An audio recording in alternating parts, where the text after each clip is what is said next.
इस कार्यक्रम के प्रायोजक हैं कृषि एवं किसान कल्याण मंत्रालय, भारत सरकार।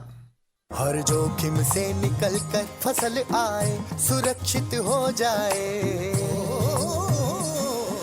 फसल बीमा से हर किसान अब आत्मनिर्भर हो जाए। संकट के समय प्रधानमंत्री फसल बीमा योजना किसानों के लिए वरदान है। अब सूखा पड़े या बाढ़ आ जाए कोई डर नहीं, अब ओले पड़े या कीट पतंगे फसल खा जाए कोई फिक्र नहीं, क्योंकि हमने लिया है प्रधानमंत्री फसल बीमा।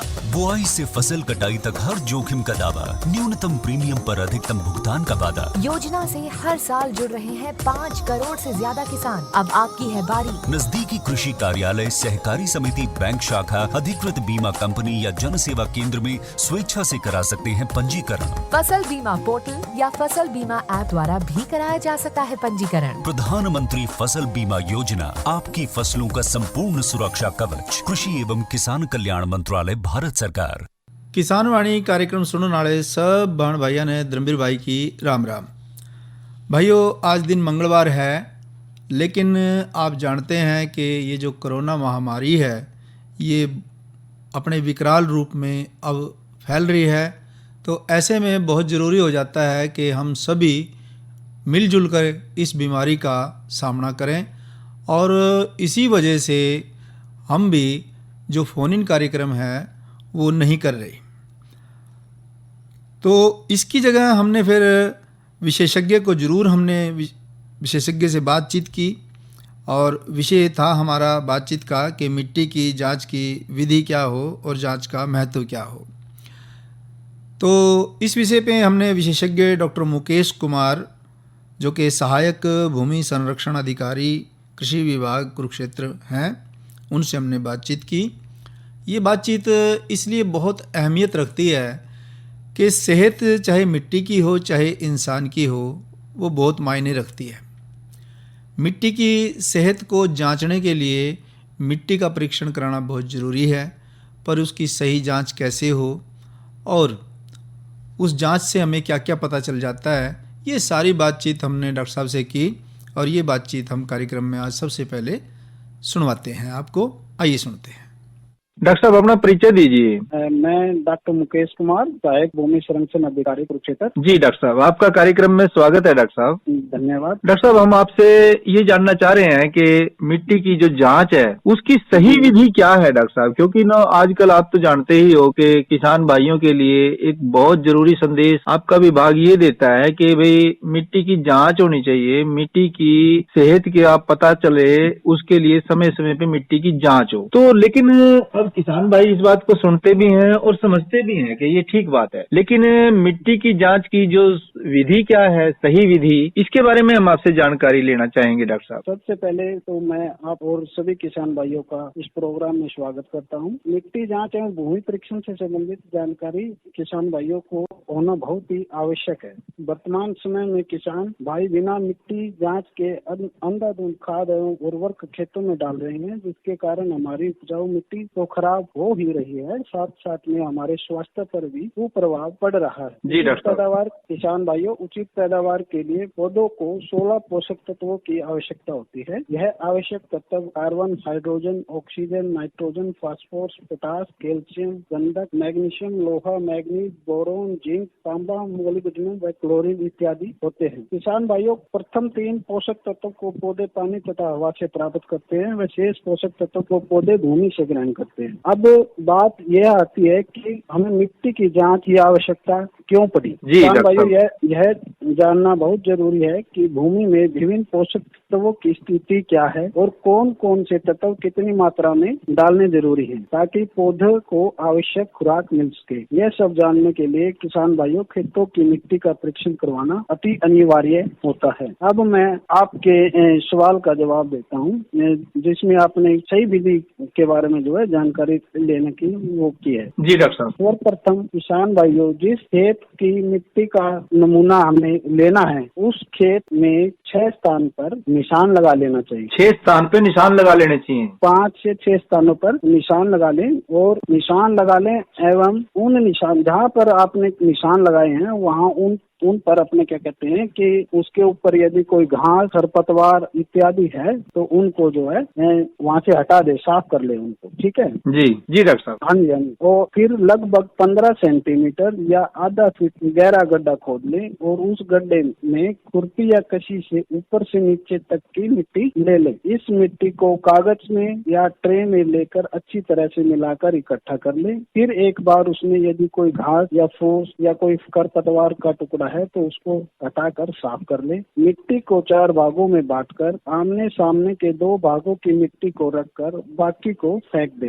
इस मिट्टी में से लगभग 500 ग्राम मिट्टी का नमूना थैली में भरकर उस पर किसान भाई अपना नाम, पता व खेत का नंबर तथा फसल चक्कर लिखकर प्रयोगशाला में पहुंचा दे। यह विधि उत्तम विधि है जिससे किसान भाई मिट्टी का नमूना लेकर प्रयोगशाला में भिजवा सकते। जी डॉक्टर साहब। तो डॉक्टर साहब आपने बताया कि भाई जो मिट्टी का जो नमूना है एक खेत से 5 से 6 जगह से हमने नमूना लेना है। जी जी। तो ये जो 5-6 जगह आपने बताई, इसको किसान भाई मतलब अगर आप थोड़ा और खुल के बताओ कि भाई जैसे तो इसमें किसान भाइयों को क्या क्या सावधानी रखनी है वो मैं और बता देता हूँ जी।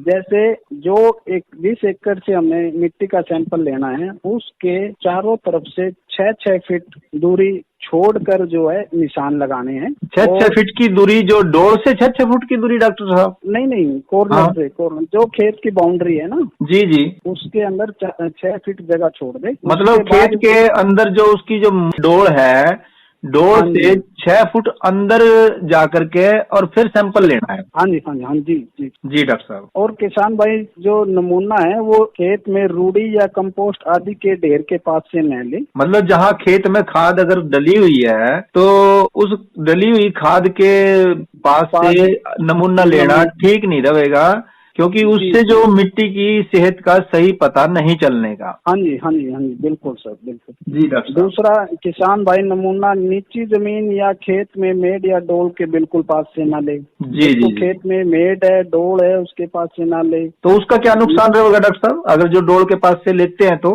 मेड या डोल में जो है ना, जो हम खाद या उर्वरक की जैसे छिड़काव से करते हैं या तो उनमें जो है अपना क्या कहते हैं रेजिड्यू रह जाते हैं इनके कंपोस्ट खाद के या उर्वरक के। ठीक तरह से जो है आकलन नहीं हो पाता, विश्लेषण अच्छी तरह से नहीं हो पाता मिट्टी का। ठीक बात है। मतलब जो मिट्टी की जो हम सेहत का पता करने चले हैं तो अगर हम डोल में से ले लेंगे तो भी सही जो है परिणाम नहीं आएंगे कि मिट्टी की सेहत कैसी है। जी सर, बिल्कुल। जी डॉक्टर साहब। किसान भाई एक नमूना किसी पेड़ की जड़ के पास से भी न लें। मतलब अगर खेत में जड़ है, कोई पेड़ा जाम रहा और उसके पास से अगर हमने नमूना ले लिया तो उसका क्या नुकसान है डॉक्टर साहब? उसमें भी यही रहता है कि जहाँ अपना जो पेड़ है, पेड़ की छाया रहती है, उसमें ये अपना क्या कहते हैं खाद और उर्वरक अंदर मेंटेन रहता है, जिससे भी ठीक तरीके से रिपोर्ट नहीं प्राप्त हो सकती। मतलब सही रिपोर्ट नहीं आने की मिट्टी की सेहत की। जी सर, जी डॉक्टर साहब। और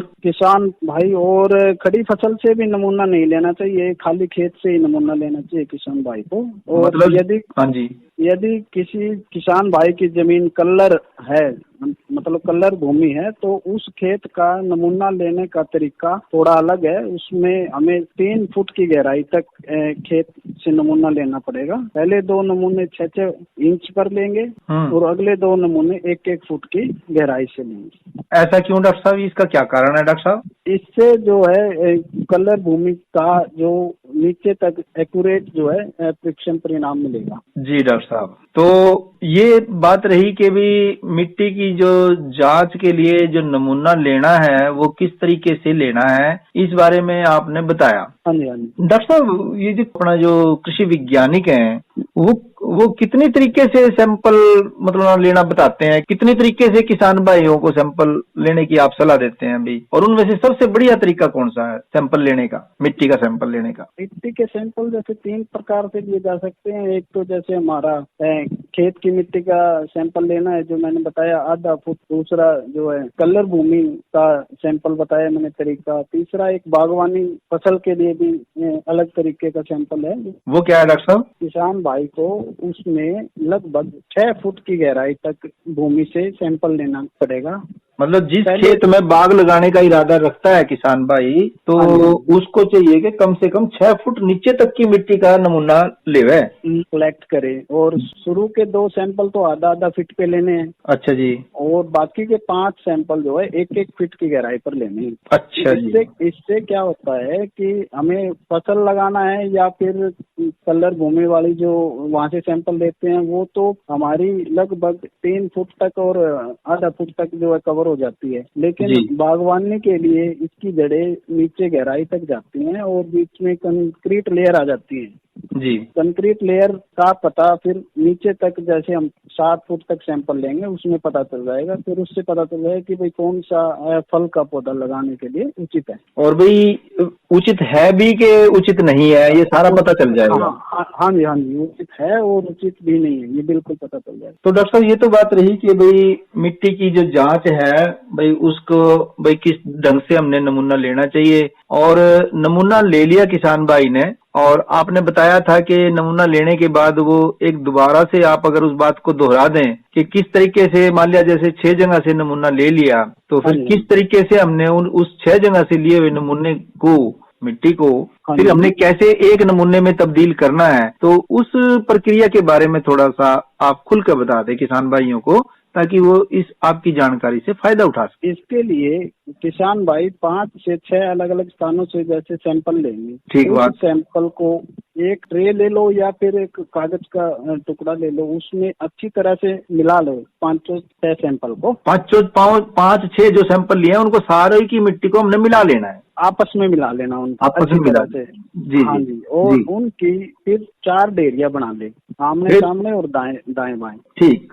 और उनमें से जो है 2 डेरिया आमने सामने वाली रख लें और बाकी डेरियां हटा दे वहां से। ठीक। उसमें कोई घास का टुकड़ा है, कोई खरपतवार है या कोई और कुछ भी अनवांटेड मटेरियल है उसको निकाल दें। फिर उसमें से 500 ग्राम मिट्टी जी को नमूना लेकर थैली में भरकर किसान भाई अपना नाम, पता, खेत का नंबर या खेत की पहचान, भाई जो भी पहचान है किसान को, जी। और उसमें फसल चक्कर में खरीफ और रबी में कौन कौन सी फसल लगाएंगे उसका जो है अपना लिख कर प्रयोगशाला में भिजवा सकते हैं। मतलब ये सारा बेरवा हमने लिख देना है थैली के ऊपर, और उसके बाद किसान भाई उस सैंपल को वो तैयार कर दिया, उसने कपड़े की थैली में उसने डाल लिया और उसके ऊपर सारा जब विवरण उसने लिख दिया अपना, भाई मेरा ये किला नंबर है या ये अमरूद वाला खेत है, मतलब अपनी निशानी कर ले, और जी उसके बाद उसमें ये भी लिख दे कि भाई ये इस खेत में मैं भाई क्या क्या फसलें ले रहा हूँ एक साल में। इसके लिए मैं आपको बताना चाहूंगा, हमारे कुरुक्षेत्र जिले में हमारी 3 भूमि जल परीक्षण प्रयोगशालाएं हैं, एक शाहबाद में है, थानेसर में है और पेवा में है जी। हमारे कुरुक्षेत्र जिले का कोई भी किसान इन तीनों लैबों में भूमि और जल के सैंपल भेज सकता है। उनका सैंपल की जांच कर हम एक सोयल हेल्थ कार्ड देते हैं, मृदा स्वास्थ्य कार्ड जी, किसान को उपलब्ध करवाते हैं। उस मृदा स्वास्थ्य कार्ड में 6 फसलों के बारे में, आलू की फसल के लिए खाद एवं उर्वरक की पूर्ण सिफारिश की जाती है जी जी, कि भाई आपने खरीफ वाली फसल में ये खाद डालनी है और रबी वाली फसल में ये खाद डालनी है। उसमें भी हमने इतना उसको सोयल हेल्थ कार्ड को हमारे विभाग ने आसान बनाया है कि हमने 2 तरह के उर्वरकों के संयोजक दिए हैं। यदि मार्केट में एक संयोजक नहीं मिलता तो दूसरा संयोजक उपलब्ध है, तो उसके भी रिकमेंडेशन दिए हैं। तो किसान भाइयों को समझने में भी बिल्कुल आसानी से सोयल हेल्थ कार्ड को देखने से ही पता चल जाएगा कि भाई इसमें किस खाद को किस फसल में कितनी खाद डालनी। बहुत अच्छी बात बताई डॉक्टर साहब। तो ये तो बात हुई कि भाई हमने भाई ये जो है हर एक अपने किले का, और हमने भी सैंपल जो है वो टेस्ट जरूर करा लेना चाहिए, इसमें किसान भाई का फायदा ही फायदा है। तो लेकिन डॉक्टर साहब एक बात हम आपसे जरूर जानना चाहेंगे कि किसान भाई जब सैंपल लेके जाएगा किसी भी प्रयोगशाला में जो आपने बताई, तो तो क्या उसको सैंपल चेक कराने के लिए कुछ धनराशि की अदायगी करनी पड़ेगी या फिर ये बिल्कुल मुफ्त टेस्ट करते हो? नहीं, कोई धनराशि देने की आवश्यकता नहीं। हरियाणा सरकार ने कृषि एवं किसान कल्याण विभाग द्वारा ये बिल्कुल जल एवं मिट्टी परीक्षण मुफ्त किया जाता है किसान भाइयों के लिए। तो जी। सभी किसान भाई अपने खेतों की मिट्टी और जल परीक्षण करवाएं, कोई धनराशि खर्च करने की आवश्यकता नहीं। तो अब आती है बात डॉक्टर साहब के, आपने जल का भी बात कही कि मिट्टी की तो जांच की बात थी ही थी, आप कह रहे हैं जल की भी जांच कराते हैं, तो हाँ जी, हाँ। तो जल की जांच कैसे करवानी पड़ेगी डॉक्टर साहब? किसान भाइयों को थोड़ा सा इस बारे में भी बताओ। पानी टेस्ट करवाना है ना, हाँ, उस ट्यूबवेल को कम से कम 1 से 2 घंटा तक पहले चलाएं। जी। शीशे की बोतल को भी पानी अच्छी तरह से धोने के बाद भर लें और किसान अपना नाम लिखे, अपने ट्यूबवेल का जो नंबर है वो लिखे और अपने पूर्ण विवरण लिखकर हमारी प्रयोगशाला में भिजवा दें। मतलब 1-2 घंटा ट्यूबवेल चलाने के बाद हमने पानी की जो बोतल है वो भरनी है। हाँ, बिल्कुल। और उसमें भी विवरण इसी तरीके से लिखना है किसान को कि भाई किसान का नाम ये है, ट्यूबवेल का ये ट्यूबवेल है, भाई अपनी निशानी दे दे ट्यूबवेल की। तो हाँ जी, हाँ। तो ये भी जो है इसकी भी जांच हो जाएगी कि भाई पानी में कोई कमी तो नहीं, या पानी में किस चीज की कमी है, या पानी ठीक है। हाँ जी, बिल्कुल। तो डॉक्टर साहब ये दोनों तरीके के नमूने जब बिल्कुल मुफ्त टेस्ट हो रहे हैं, तो इनके बारे में आप किसान भाइयों को क्या प्रेरणा दोगे कि भाई इसका कितना महत्व है? तो जब महत्व का पता चलेगा तो किसान भाई जरूर ये अपनी मिट्टी की जांच कराने में, अपने पानी की जांच कराने में ट्यूबवेल के, तो वो जरूर बढ़ चढ़ के हिस्सा लेंगे।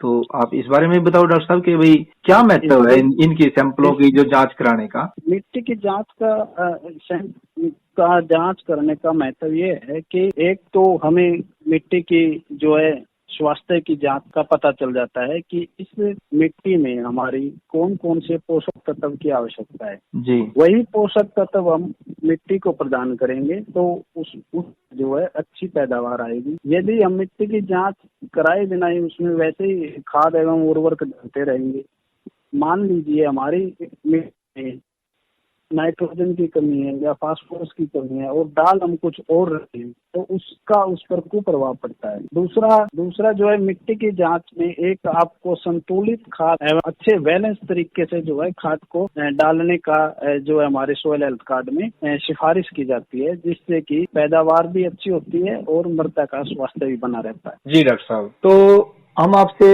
ये एक और बात जानना चाहेंगे कि डॉक्टर साहब इसके अलावा जो हमारी अब तक की जो बातचीत हुई है, जो जानकारी हमने अभी तक साझा की है किसान भाइयों के साथ, इसके अलावा अगर आप कोई और भी संदेश देना चाहें किसान भाइयों को, तो वो भी जरूर संदेश दें डॉक्टर साहब। मेरा किसान भाइयों से और ये अनुरोध है कि आजकल जल संरक्षण पर बहुत जोर दिया जा रहा है, सरकार द्वारा भी और हमारी केंद्र सरकार के द्वारा भी। तो हमारा विभाग जो है कृषि एवं किसान कल्याण विभाग टपका सिंचाई पर, फव्वारे पर और सूक्ष्म फव्वारे पर जो है 85% तक अनुदान राशि देता है।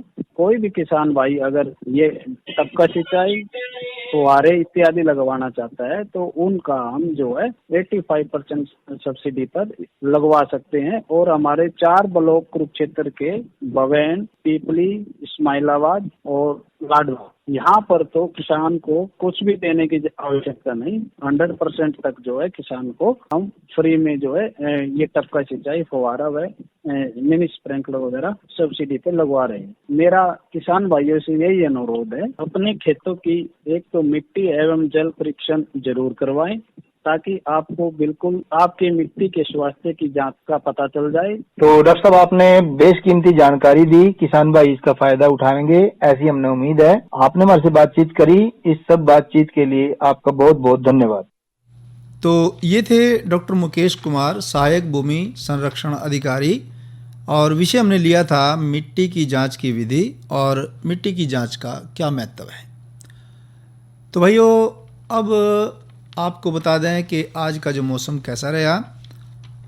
आज का मौसम अधिकतम तापमान 38 डिग्री सेल्सियस रिकॉर्ड होया, तो न्यूनतम तापमान 23 डिग्री रहा और आसमान में छितराए हुए से बादल छाए रहे।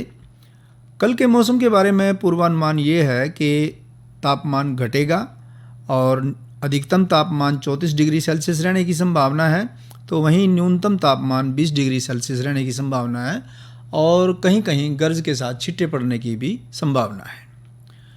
कल के किसान वाणी कार्यक्रम के जो विषय हमने चुने हैं कि जिन विषयों को लेकर के हम किसान वाणी कार्यक्रम पेश करेंगे, वो विषय हैं हरी खाद के लिए डैचा की बिजाई, और दूसरा विषय हमने लिया है कि बायोगैस प्लांट का क्या महत्व है। इन दोनों विषय पे हम खुल के किसान भाइयों के साथ विचार साझा करेंगे, जानकारी देंगे। अब मौका है आपके मनोरंजन का। आपका करा रहे हैं मनोरंजन, सुनवा रहे हैं ये एक भजन जिसको आवाज़ दे रहे हैं राजवीर सिंह। आइए सुनते हैं। क्यों माया को देख लुभाया, मन की गुंडी खोल प्यारे, मन की गुंडी खोल प्यारे, राधा कृष्ण राधा कृष्ण राधा कृष्ण बोल प्यारे, क्यों माया को देख लुभाया।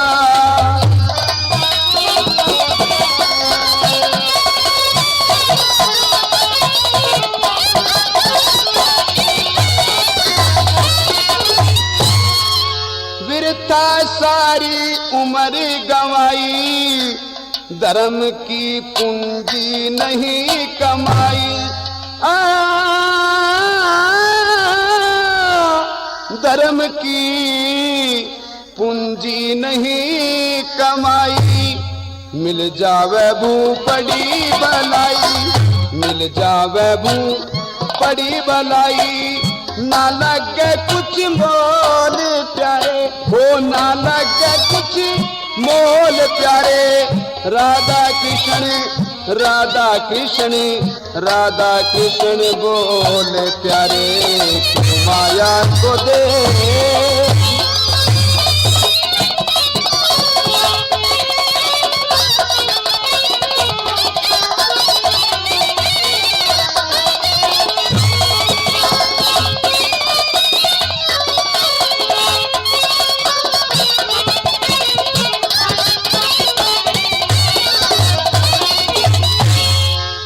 मन मूर्ख क्यों भरे माया, सदा ना अमर रहेगी काया, सदा ना अमर रहेगी काया, और माया काया बादल छाया, माया काया बादल छाया, होवे डमो डोल प्यारे, होवे डमो डोल प्यारे, राधा कृष्ण राधा कृष्ण राधा कृष्ण बोल प्यारे, क्यों माया को दे।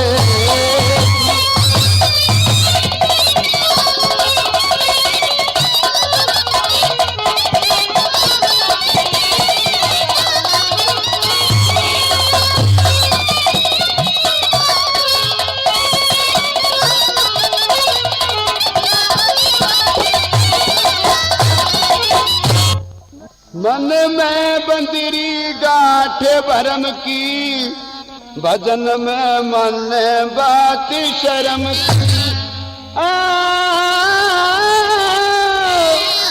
भजन में मन बात शर्म की, बाजी लगी पाप धर्म की, बाजी लगी पाप धर्म की, पढ़े कर्म की जोल प्यारे, पढ़े कर्म की जोल प्यारे, राधा कृष्ण राधा कृष्ण राधा कृष्ण बोल प्यारे, क्यों माया को दे।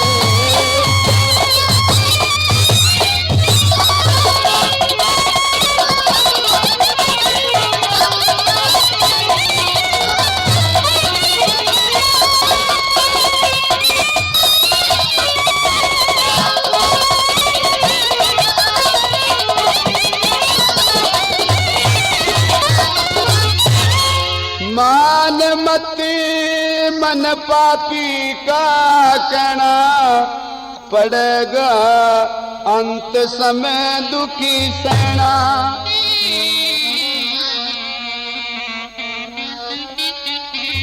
वो पड़ेगा अंत समय दुखी सहना। साधु राम सदा नारायणा, साधु राम सदा नारायणा। बजे कूच के ढोल प्यारे, बजे कूच के ढोल प्यारे। राधा कृष्ण राधा कृष्ण राधा कृष्ण बोल प्यारे। माया को